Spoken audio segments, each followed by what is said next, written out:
कठोर वचन बोल दे। परिजन इसलिए कि जो बाहरी है तो उस पर विचार होता है कि कोई, लेकिन परिजनों के द्वारा जब कठोर वचन बोले जाते हैं तो हृदय में बड़ी व्यथा होती है। वाणी बहुत संभाल के, अगर कर्कश वचन बोलते हैं, झूठ बोलते हैं, पापाचरण की बातें करते हैं, तो फिर नाम परम पवित्र है, वो आपकी वाणी में टिकेगा नहीं, देख लेना। और कह रहे हैं यदि किसी महाभागवत को ऐसे कठोर शब्दों से बोल दिया जाए तो उसे वध के समान पाप लगता है। जैसे किसी की हत्या कर दे तो ऐसे वाणी से वध के समान पाप लगता है। कल एक उपासक आए थे, रो रहे थे, कह रहे थे कि हमें वैष्णव अपराध के द्वारा सब सर्वस्व नष्ट हो गया, बचा लीजिए। क्या हुआ? उनका पहले हमारी प्रबल श्रद्धा हुई तो सब कुछ छोड़ करके हम भजन में लगे, बहुत आनंद, सुख प्रवाह सब होता था। फिर मन का कुसंग और कुसंग, कुछ बातें ऐसी हमारे मन ने संकल्प कराई, हमारा चिंतन बिगड़ गया, उनके प्रति दोष वृत्ति हो गई, सब नष्ट हो गया। मैं पागल की तरह घूम रहा हूं, न नाम चल रहा है न भजन चल रहा, चिल्ला चिल्ला कर रोने लगे। बद समान सो पातक लहिए। यदि किसी महाभागवत के प्रति आपका वाणी के द्वारा, शरीर के द्वारा, चिंतन के द्वारा आपका यदि गलत भाव, तो उसी चिंतन में तो भगवत चिंतन होना था, उसी वाणी से तो नाम जपना, सब खत्म हो जाएगा। बाहरी व्यवहार को आप नहीं जान सकते। कल चर्चा में आया था कि वास निरूपण, जाति निरूपण, ऐसे 6 प्रकार के अपराध भक्तों के जो होते हैं वो भजन नहीं करने देते, हृदय को कलुषित कर देते हैं। अपने में जब नीच भाव होगा तो दोष दर्शन कहीं होगा ही नहीं। सबको मान देने का भाव होगा तो मान प्राप्ति की चाह नहीं रहेगी, तो ऊंची स्थिति आने में देर नहीं लगेगी। सहन स्वभाव वृक्ष के जैसा होना चाहिए। पराई माताओं बहनों की तरफ दृष्टि भगवत भाव से, मातृ भाव से होनी चाहिए। तुम्हारी दृष्टि में लोहा और सोना बराबर होना चाहिए, उसका महत्व नहीं होना चाहिए। किसी का तृण भी चोरी करने का भाव न हो, और वस्तुओं की तो बात जाने दो। अपने हृदय में सदैव व्यवहार रखें। आत्मना प्रतिकूलानी परेशान न समाचार, जो तुम्हें अच्छा नहीं लगता वो दूसरे के साथ बर्ताव ना करे, तो तुम्हारे हृदय में जो नाम है वो अपना प्रभाव दिखाएगा। कई बार वर्णन किया गया है कि नाम ऐसे जपने का फल है गुरुमुख से प्राप्त होना। श्री नानक देव जी कह रहे, मन रे राम भगति चितु लाइए, गुरुमुख हुए नाम जपू हृदय, सहज से ती धरि जाइए। मन रे राम भगति चित लाइए। ऐ मन, जो सब में रमा है, कण कण में रमा है, उसमें अपने चित्त को जोड़िए और गुरुमुख होइए। गुरु की शरण में जाकर उनसे नाम लीजिए और इतना नाम जप कीजिए कि हृदय से नाम चलने लगे। भरम भेद भव कबहु न छूटसी, आवत जात न जानी, बिनु हरि नाम को मुकुति न पावसी, डूबी मरे बिनु पानी।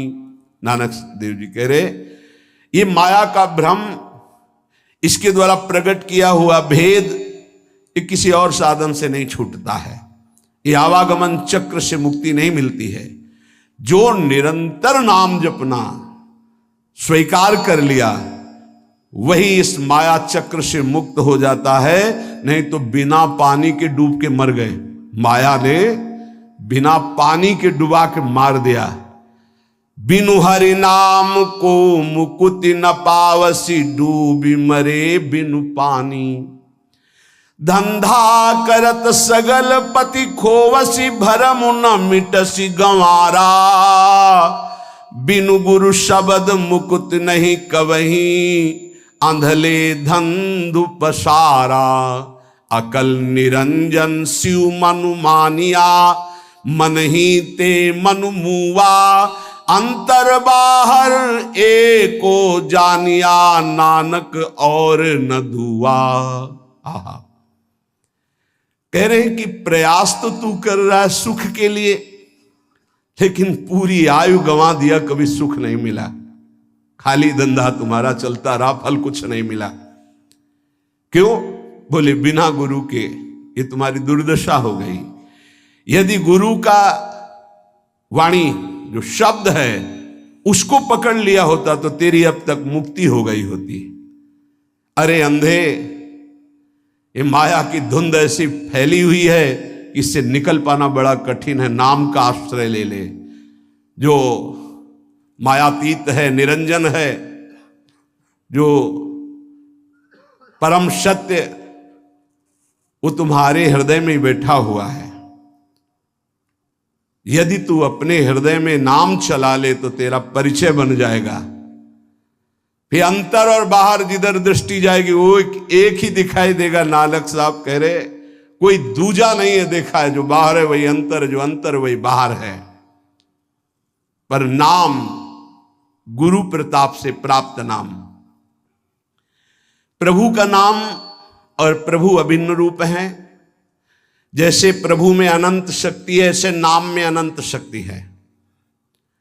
जैसे प्रभु महान ऐश्वर्य वैभव संपन्न है, ऐसे नाम महान ऐश्वर्य वैभव संपन्न है।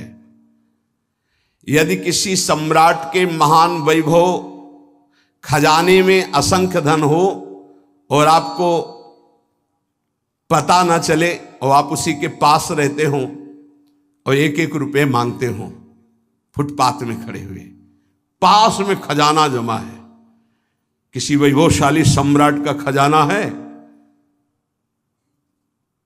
वो भी छोड़े हुए, कोई भी ले सकता है, पर पता ही नहीं कि इसके अंदर खजाना है, और वही खड़े फुटपाथ में एक एक रुपया मांग रहा है। ऐसे ही भगवान ने अपना सारा खजाना नाम में रख के छोड़ दिया।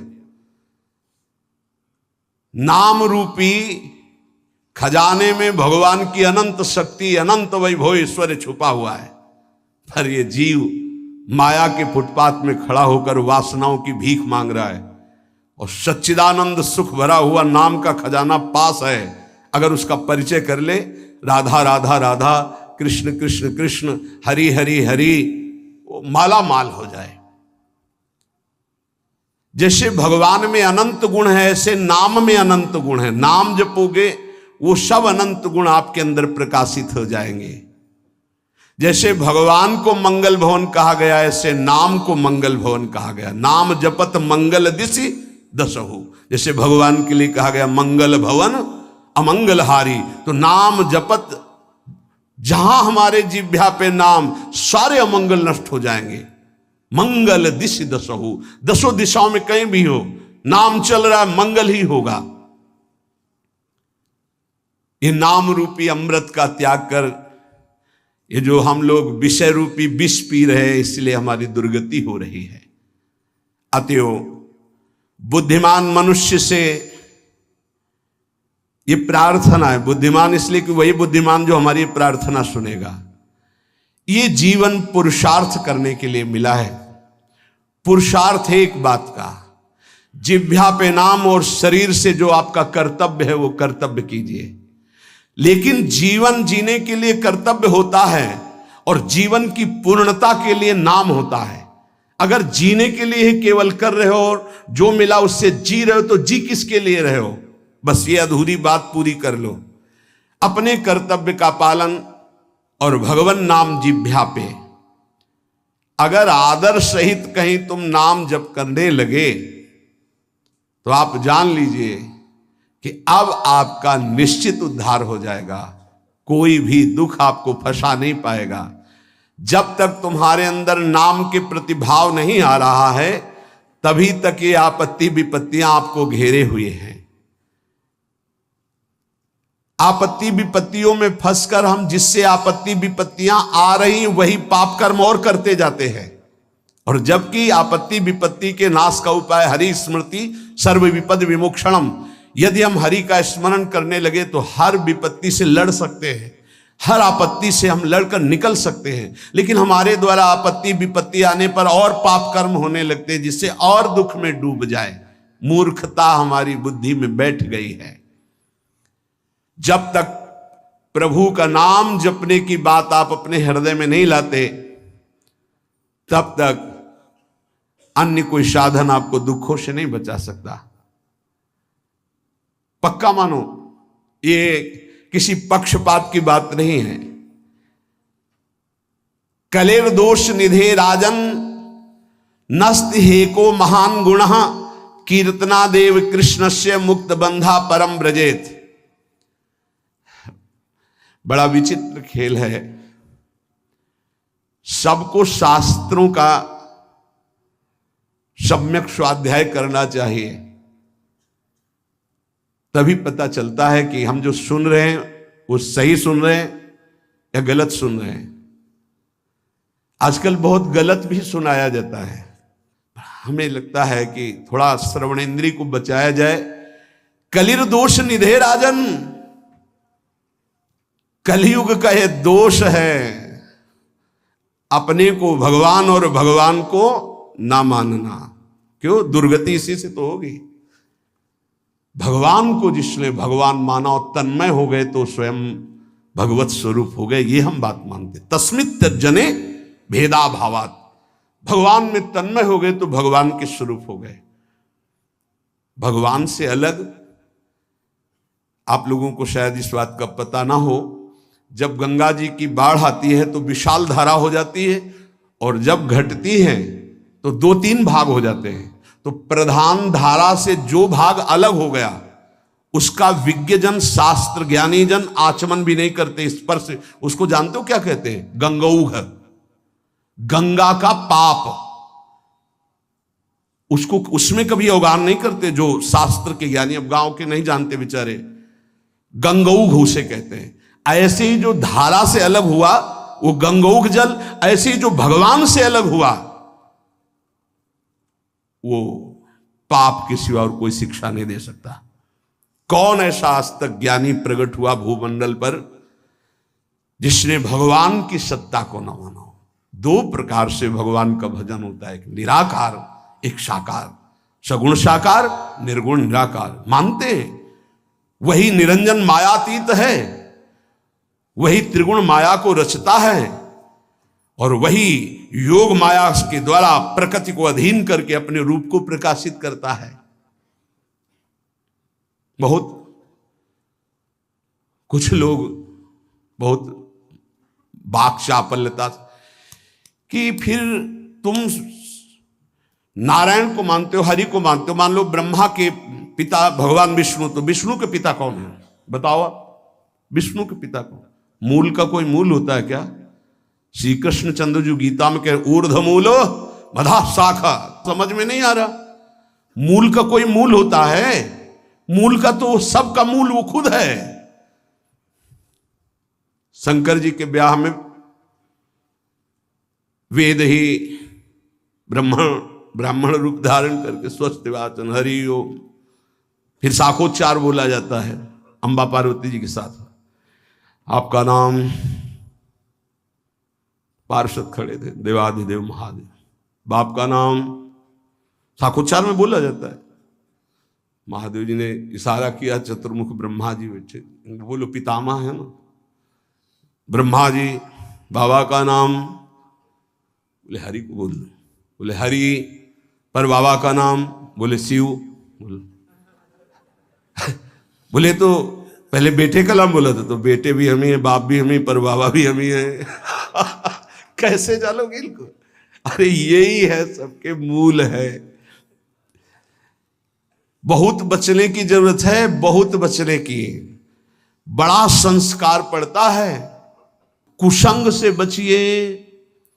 ये जैसे सत्संग का प्रभाव होता है, ऐसे कुसंग का प्रभाव होता है। ए भाई, हर कण में भगवान है। आप जब भगवत भावना करते हो तो आप जहां से भावना करते हो वहीं से भगवान आपको अनुभव करा देंगे। आज आप पत्नी की भावना करते हो तो मेरे प्राणनाथ पत्नी के रूप में है। जब वो अंदर से चले जाएंगे तो आप पत्नी के शरीर को 24 घंटे नहीं रख सकते अपने पास, क्योंकि मेरे प्राणनाथ अंतर ध्यान हो गए। वही हैं, कण कण में हैं। बस हमें लगता है कि सत्संग की आड़ में कुसंग जो होता है उससे बचना चाहिए। श्री सुखदेव जी से बड़ा कोई ज्ञानी है जिन्होंने बरहा पीडम नटवर बपुः कर्णयो कर्णिकारम बिभ्रदवासा कनक कपिशम वैजयंतीम च मालाम रंधान मेणुरधर सुधया पूरयन गोप वृंदे, जो ये शोभा सुन करके 18,000 श्लोक, जो अपने ब्रह्म स्वरूप पिता भगवान व्यासदेव के पुकारने पर पीछे नहीं मुड़े और श्लोक सुनने पर उन्हीं के चरणों में बैठकर 18,000 श्लोक सुने, वो श्री कृष्ण क्या है? आद्य गुरु भगवान शंकराचार्य जी के ध्यान का विषय गोप मंडली में विराजमान श्री कृष्ण।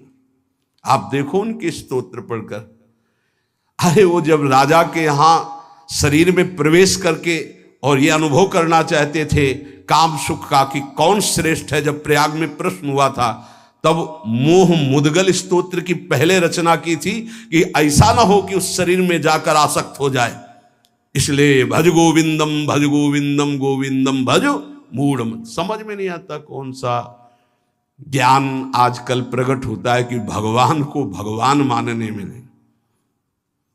बहुत विचित्र है, बहुत विचित्र, बहुत बच के रहना।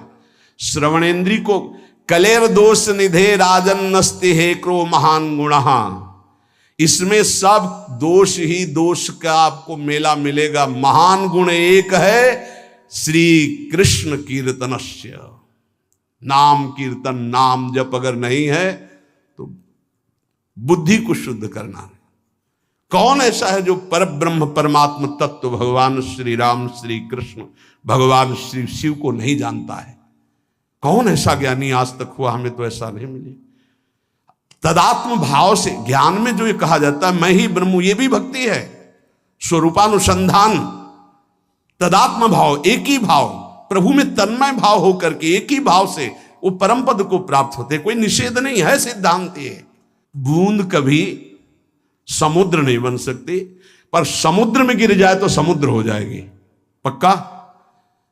आज तक कोई महात्मा सूर्य बन के दूसरा चमका हो तो हमें बताना। एक प्रकृति की रचना के नियम का कोई परिवर्तन नहीं कर सकता। तरंग लय हो गई समुद्र में, वो समुद्र ही है, इसमें कोई संशय नहीं। पर तरंग समुद्र की रचना कर दे, ऐसी आज तक कहीं कोई बात नहीं सुनी गई। हम ब्रह्माकार वृत्ति करके ब्रह्म स्वरूप में लीन हो गए, ये सत्य बात है। लेकिन जिस प्रकृति की रचना को तुम देख रहे हो उसी ब्रह्म का ये ऐश्वर्य है। भला इसका कोई परिवर्तन करके दिखा दे। बहुत बहुत चाहे जितना तपस्वी ज्ञानी ध्यानी, विश्वामित्र जी ने थोड़ा प्रयास किया कि नए स्वर्ग की रचना करके त्रिशंकु को भेजूंगा, वहां से धक्का लगा दिया। आज तक ऐसे हिलगा हुआ है त्रिशंकु, ना नीचे उतार पाए ना ऊपर भेज पाए। नई सृष्टि की रचना करना, लेकिन कौन कर सकता है? भगवान के सामने किसी की नहीं। उनकी इस प्रकृति का कौन परिवर्तन कर? ऐसे ऐसे महात्मा हुए, समुद्र को अंजुली में पी गए, लेकिन परिवर्तन कर सकते हैं? रात दिन पूरी प्रकृति का परिवर्तन है। उस ब्रह्म का चिंतन करके उसमें लीन हुआ जाता है। इसका मतलब नहीं कि मैं ब्रह्म हूं और सब निंदा स्तुति करके भगवद विग्रहों की, भगवद अवतारों की, इनकी, ऐसा नहीं कि भगवद अवतार का उपासना करने वाला निराकार तत्व को नहीं जानता है, ऐसा ना समझा जाए। गोपीजन महाप्रेम स्थिति में है, इनसे बड़ा प्रेमी कौन होगा? सगुण साकार का, सगुण साकार का इनसे बड़ा प्रेमी कौन होगा? यथा ब्रज गोपिका नाम। और क्या बोल रहे? न खलु गोपिका नंदनो भवा नखिल देहिना मंत्रात्म दृक। आप केवल यशोदा नंदन नहीं है, मैं जानती हूं आप सबके हृदय में विराजमान आत्म तत्व है। क्या आत्म तत्व? किस रूप में? निराकार। आप सबके हृदयों में विराज। कौन सा ऐसा भक्त है जिसको यह ज्ञान ना हो जाता हो? इसलिए सर्वेशाम भगवान नाम समानो महिमा पिचेत तथापि स्वाप्रियाणाम तो स्वार्थ सिद्धि सुखम भवेत। बहुत ध्यान से सुनना। विभिन्न रुचि लोकानाम क्रमात् सर्वेषु नामसु प्रीता संभवेत्तानि सर्वाणि शिव प्रियाणि ही। यद्यपि हमारे प्रभु के नाम सब महान महिमामय हैं, किसी भी नाम की कोई भी नाम जापक अन्य नामों की निंदा न करे, नहीं तो जो नाम जप करता है उसका प्रभाव नहीं पड़ पाएगा। सिद्धांत को समझिए। जो नाम तुम्हें गुरुदेव ने दिया है विशेष प्रिय हो जाना चाहिए, रुचिकर हो जाना चाहिए, उसी का जप और कीर्तन किया जाए। भगवान नाम सब कुछ इसमें भरा हुआ है। समस्त अभीष्ट मनोरथों की सिद्धि नाम जप से प्राप्त हो जाएगी। तो एक ही नाम रखा जाता है, बहुत नाम क्यों रखे गए? बोले विभिन्न रुचियों के कारण, विभिन्न भावों के कारण भगवान अवतार विभिन्न लेते हैं और उनके नाम भी भिन्न भिन्न होते हैं, लेकिन फल सबका भगवत प्राप्ति ही है। इसलिए जो गुरु नाम दे उसमें प्रियता करो, उसमें रुचि करो, उसको निरंतर जपो। यदभ्यर्च हरिं भक्त्या कृते कृतुषु तैरपि फलम प्राप्नोत्य विकलम कलौ गोविंद कीर्तनात्। देखो, सतयुग में जब सैकड़ों यज्ञ की जाती थी तो उन सैकड़ों यज्ञों का जो फल होता था वो सारा का सारा कलयुग में नाम जप से प्राप्त हो जाता है, नाम कीर्तन से प्राप्त। बड़ा प्रभाव महिमा में कलयुग का इस बात पे है कि ये नाम जप से बहुत जल्दी सिद्धि प्राप्त कराता है। ध्यायन् कृते यजन यज्ञ स्त्रेतायाम द्वापरे अर्चयन् यदाप्नोति तदाप्नोति कलौ संकीर्त केशवम। सतयुग में भगवत प्राप्ति का प्रधान साधन ध्यान, त्रेता में विशेष विशेष यज्ञ, द्वापर में भगवान की पूजा पद्धति से भगवान की प्राप्ति, लेकिन कलयुग में केवल नाम जप नाम कीर्तन से भगवत प्राप्ति, समस्त पापों का शमन और भगवत प्राप्ति। ते सभाग्या मनुष्ये सुकृतार्था नृप निश्चितम स्मरन्ति ये स्मारयन्ति हरिर्नाम कलौ युगे। बड़े सौभाग्यशाली वो जन हैं जिनको भगवान के नाम के स्मरण की वृत्ति आ गई, या भगवान का नाम जप करने की जो प्रेरणा देते हैं, जो स्मरण करते हैं, स्मरण कराते हैं। बड़े सौभाग्यशाली हैं जो भगवान नाम जप स्वयं करते हैं और दूसरों से नाम जप कराते हैं। कलिकाल कुशर्पस्य तीक्ष्ण दृष्टस्य मा भयम गोविंद नाम दावेन दग्धौ यास्यति भस्मसात्। इस कलिकाल रूपी दुष्ट सर्प ने सबको डस लिया है। इसकी पहचान के हमारे ऊपर कलयुग का विष चढ़ गया कि नहीं? व्यभिचार, झूठ बोलना, हिंसा मांस खाना, जुआ खेलना, छल कपट करना, चोरी, स्वर्ण चोरी, इधर उधर से किसी भी तरह छल कपट करके धन को एकत्रित करना, ये सब कलयुग के दोष हैं। मदिरा पान करना, ये उसके सब दोष हैं। अगर इनमें से कोई भी झूठ कपट छल हिंसा चोरी व्यभिचार मांस खाना शराब पीना जुआ खेलना किसी भी तरह का जुआ, वो सब कलयुग का प्रभाव आ चुका है। तो हमें लगता है चाहे जितना सावधान हो, एक दोस्त तो आ ही जाता है झूठ बोलना, झूठ बोलना। और एक आया तो उसकी ऑफिस तैयार है, वो आके बैठ जाएगा। तीखी दाढ़ वाले महान विष फेंकने वाले इस कलयुग रूपी सर्प ने सबको डसने की कोशिश की। अगर कोई इसके विष से बच सकता है तो वही जो गोविंद गोविंद कृष्ण कृष्ण राधा राधा राधा, शीघ्र ही संपूर्ण विष उतर जाएगा, समस्त दोष रहित हो जाएगा जो नाम जप करेगा। हरिनाम पराये च घोरे कलियुगे नराः ता एव कृत्याश्च न कलिर्बाधते ही तान। जिसकी जिह्वा पे चलता रहता है राधा राधा राधा हरि हरि हरि कृष्ण कृष्ण कृष्ण, कलयुग कभी उसकी तरफ आंख उठा के भी नहीं देखता। कोई भी बाधा उसे सता नहीं सकती जिसकी जिह्वा पे न। इसीलिए नाम पाहरो दिवस रात दिन एक अंग रक्षक रखो नाम का, जो तुम्हें बचाता रहेगा। नहीं बहुत ही अभी मनमानी कर लो, आगे डिप्रेशन में आ जाओगे। जब बार बार क्रॉस चिंतन चलने लगते हैं तो बौद्धिक शक्ति कमजोर हो जाती है और मन फिर डूबने लगता है भय में, कल्पनात्मक भयों में। बहुत सावधान, नाम चलाओ, नाम बार बार नाम के द्वारा चिंतन को, जो बार बार संसार के भोगों में, जिसे वो अंग्रेजी से एक भाई कह रहे थे ओवर थिंकिंग, बार बार इसे काटो नाम से, नहीं पहुंचा देगी, वहीं पहुंचा देगी। कलयुग कोई भी बाधा नहीं डाल सकता जिसकी जिह्वा पे नाम चल रहा है। पकड़ो बात को, पकड़ो हरि आश्रय और नाम। ये अहर्निशम जगद्धातुर वासुदेवस्य कीर्तनम कुर्वन्ति तान नरव्याघ्र न कलिर्बाधते नरान। जो लोग सोने से लेकर जगने तक, जगने से लेकर सोने तक बार बार नाम जप करते रहते हैं, कोई भी दोष, कोई भी विनायक, भूत प्रेत पिशाच यक्ष राक्षस कलयुग कोई भी उसे बाधा नहीं पहुंचा सकता। नाम जप चल रहा।